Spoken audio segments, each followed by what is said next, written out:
யார் எங்கு சென்றாலும் கவலை இல்லை. அதிமுக ஒன்றிணைப்பில் ஓபிஎஸ் உறுதி. தேனி மாவட்டம் போடியில் முன்னாள் முதலமைச்சர் ஓ பன்னீர்செல்வம் இன்று செய்தியாளர்களை சந்தித்து அதிமுக எதிர்காலம் குறித்து தெளிவாக உறுதியாக கருத்துக்களை வெளியிட்டார். அவர் பேசும்போது அதிமுகவில் பிரிந்து சென்றவர்கள் அனைவரும் மீண்டும் ஒன்றிணைய வேண்டும் என்பதே கட்சி தொண்டர்களின் உள்ளார்ந்த விருப்பம். அந்த ஒன்றிணைப்பு சாத்தியமா என கேட்பவர்களுக்கு அது சாத்தியமாகவே ஆக வேண்டும் என்பதே எங்களின் பதில் என்று கூறியுள்ளார். அதற்காகத்தான் இந்த போராட்டம். இது தனிப்பட்ட போராட்டம் அல்ல, மக்கள் குரலாக, தொண்டர்கள் குரலாக இன்று எதிரொலிக்கிறது.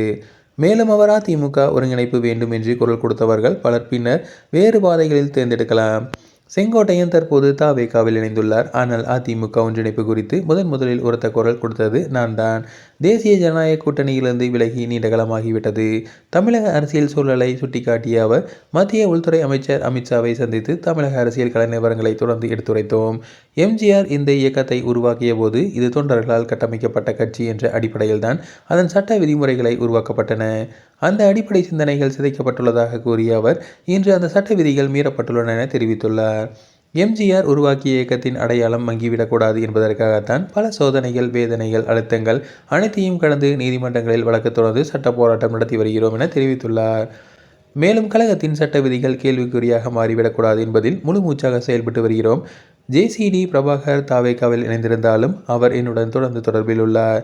யார் எங்கு சென்றாலும் அதனால் எங்களுக்கு எந்த அச்சமும் இல்லை. இறுதியாக அவர் எங்களுக்கு ஒரே இலக்கு அதிமுக ஒன்றிணைப்பு தான். அனைவரும் ஒருங்கிணைந்தால்தான் வெற்றி உறுதி என தெரிவித்துள்ளார். கழகத்தின் சட்ட விதிகள் மீண்டும் மீட்டெடுக்கப்படும் வரை எங்களின் சட்ட போராட்டம் தளராது, அது தொடர்ந்து நடைபெறும் என தெரிவித்துள்ளார்.